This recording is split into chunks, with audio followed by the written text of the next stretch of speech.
if you're one of the many who've been waiting for Sam Raimi to get back to the land of horror, to the land of smashing things up, to the playground that, let's just say, he sprung to prominence off the back of, you might want to see Send Help. You find me in the idyllic surroundings of a very, very cheap London room because I've just come out of seeing Sam Raimi's new film, Send Help. And it got me thinking, on the press tour for Avatar Fire and Ash, which wasn't made by Sam Raimi, it was made by James Cameron. Cameron has been giving short shrift to those who feel he's been wasting his time doing the Avatar films, that there's a section of James Cameron fandom that wants him back in that kind of creative place of Aliens, The Abyss, Terminator, even True Lies, really.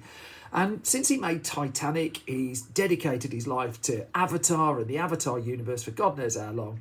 And I mean, it was kind of put to him like, your fans want you back over there, don't you? And the less testy version of his response said, it's my decision, not yours. That's the bit without the swear words in.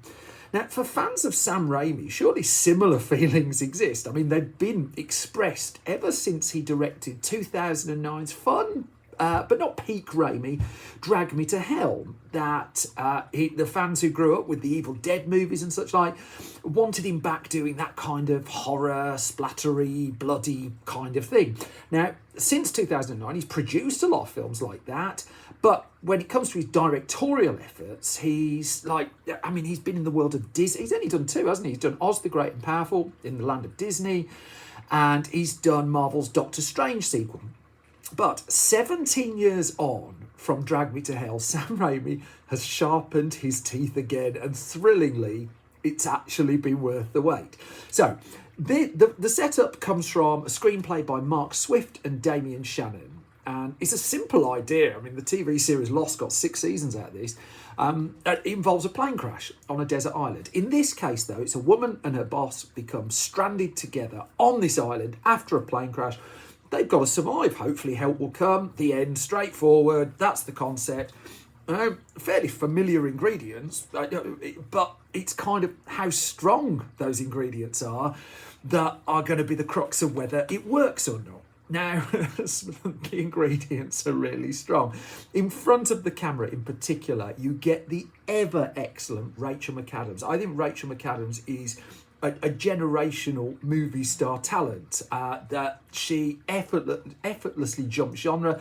She does it again to play Linda. Now, Linda is the kind of office worker who is just regularly overlooked. She works in an office, actually, one of those posh, bland corporate offices.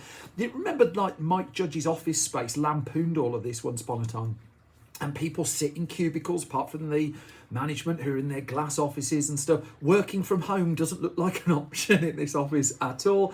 And Linda's basically the person who does the work, writes the reports. Other people come in, take the credit, pass her over for promotion. But, there is a changing of the guard here because the old boss is retiring. We know this because it involves a guided tour by President Palmer from 24. It's lovely to see you again, Dennis Haysbert. Missed you. Check out Far From Heaven if you haven't. That's a great film that he's brilliant in. Anyway, the old boss is retiring. The new boss, Nepo baby, is a man called Bradley Preston. Now, he's played by Dylan O'Brien. I mean, who came to fame off the Maze Runner films. Now, so on the one hand in this office, there's Linda. There she is, comfy cardigan. She's got a tuna sandwich dripping out of her face. She's glued to Survivor, the TV show, when she gets home. She sits next to her pet parrot watching it. She wants to be on Survivor, which proves quite useful. But, I mean, it seems a pretty lonely life, really. On the other, straight out of Oliver Stone's Wall Street then, or a little bit of Wolf of Wall Street, I suppose, is Bradley. Now, he's the man who overlooks Linda straight away and promotes his old frat colleague over her. We know this because they go on LinkedIn. It's like, it's the 2020s. What else are you going to do? He does golf shots in his office on one of those like little puttery things that spits the ball out. And all the while, you've got cinematographer Bill Pope, you've got Sam Raimi as director, and they're shooting this office as like almost like a soured version of The Apartment. very much testing the zoom capability of some of their lens choices at opportune moments as well. So it's, I mean, just that bit alone, the office build-up, I really, really enjoyed. I mean, properly slimy, really oily, and I mean, it's a modern day horror movie in itself, the office that they put over. But then a bit of shenanigans that I won't spoil. I'll come non-spoilery bits again in a minute. But a bit of shenanigans, and there's a major deal that needs closing. And so the office boys, the lads from the office, and Linda get on this private jet. They pull out Hewlett-Packard laptops. There's no product placement in this film, folks. And, you know, but let's just say the flight puts in place some character motivations. Now, the promotional material for Send Help, I didn't watch trailers, I didn't watch posters. I knew roughly what it was, but I try and go into these things as blind as I can, really. Gives away a little bit more than I'm comfortable doing, so I'm erring on the side of caution. But the guts are, for the most part, it boils down to a two-hander on a remote island that you've got Linda and you've got her boss. And survival isn't guaranteed. The power dynamics are shifting. Sam Raimi, when they land on this island, I mean, I love a zipping around Sam Raimi camera, and you certainly get one as he just gets over just how remote this is, puts across the geography of the place. And usefully, Linda, she watched loads of Survivor, she's read loads of books on stuff like this. She's got a fire going. In the time it would take me just to get a box of matches and some firelighters for the barbecue, even then I'd stand there for a good 2 minutes. Like, dum, dum, dum, dum. Not her. She knows, she got the guts going fairly quickly. And Danny Elfman's score, meanwhile, makes itself, let's just say, noticeable in the background. A subtlety isn't its strength, really, but it is a big, booming, enjoyable score. And the idyllic surroundings that we soon settle into, well, yeah, I mean, Sam Raimi is director, you work it out. Now, those two ingredients in front of the camera, and the ingredients behind are really good, so I want to acknowledge that. But the two in front, Dylan O'Brien and Rachael McAdams, they go for this with gusto. There are bits of the film that got no dialogue, where it's just the two of them playing off each other, and things shift a lot. There's one moment where they're just like sitting opposite each other and they just start laughing, and it's just funny.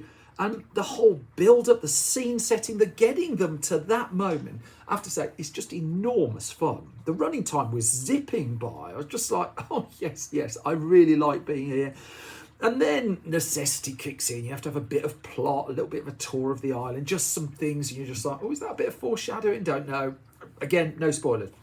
So that I worked out bits of where Send Help was going and didn't twig others is a bit by the by. I had the same response to Paul Feig's The Housemaid recently. Some of it twigs straight away. Others you're just like, okay. There's also a bit of the DNA of M. Night Shyamalan's Old here.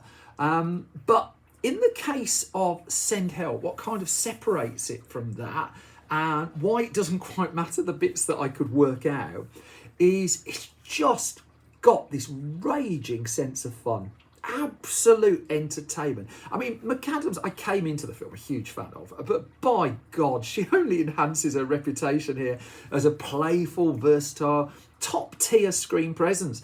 Now, the demands on Dylan O'Brien, his ability to make some noises, are slightly different, but I thought he was really well cast as well. I mean, lives or dies on casting to a degree, this film. And yeah, I considered after a while, I'd watch the stage play version of this with just the two of them facing each other out and going through the assorted dynamics. Now, the second half of the film has more troughs than the first. The setup is where I think a lot of the fun is. And there were a couple of moments as it went on where I'm just like, well, what can it do now? How many more knobs can Sam Raimi turn? Turns out the answers are forthcoming. And let's just say, if you're one of the many waiting to see the director back in this kind of playground, I don't think he lets you down at all. I think it's an upgrade on Drag Me to Hell, certainly, as well. And I mean, at its best, a wildly enjoyable film. I should note it's not a very vegetarian one. There's one point where one of the characters goes head to head with a boar, and I thought, hang on, am I watching Ridley Scott's Hannibal here? And then, hang on, am I watching The Blue Lagoon? Where are the tone shifts are quite fluid, and work to the film's impact, really. Sometimes the laughs are really big as well, but also it's going to come with a BBFC certificate that will rightly discourage young people, and the guidance, I would imagine, will discourage the squeamish as well. I mean, the simple premise of it does. I mean, it's 112 minutes. I guess that's like a slight mark against it, because it does feel it's a bit stretched as the film edges towards that. Certainly, I wasn't looking at my watch, it's a big compliment to it, but I guess around 90 minutes in, I'd have been like, if I had to pinpoint where I'm thinking, okay, there's slightly more troughs here than peaks, but soon finds its acceleration again, works out, and again, spoiler light, Simon, spoiler light. When it does get to the end credits, incidentally, they are thoughtfully laden with survival tips. That's a new one. I love stuff like that in end credits, but there they are alongside. But Send Help is, when's it come out? End of January, early February? What a start to the year. And just in terms of a marvellously mad film that's never less than entertaining, and often really, really, really, really entertaining. I walked out thinking, by God, I'd love another one of these. Where do I get films like this from?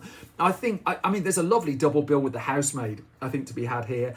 And it's stuff like this that I think is the rocket fuel for cinema, because hopefully this is the kind of film that will find $200-300 million worldwide. And if cinema can get genre stuff like this, like 20-30 times a year, doing that kind of money, I think films like this are ultimately of greater long-term value to cinema than $2 billion blockbusters a year. I had a blast. I really enjoyed it. It is also going to be shown in 3D. I saw it in 2D. I was very happy with it in 2D. I wish I could go back and watch it again. I hope that they make more. I just say thanks, Sam Raimi. Please don't be a stranger to this playground, because you are still really good at this. Really good.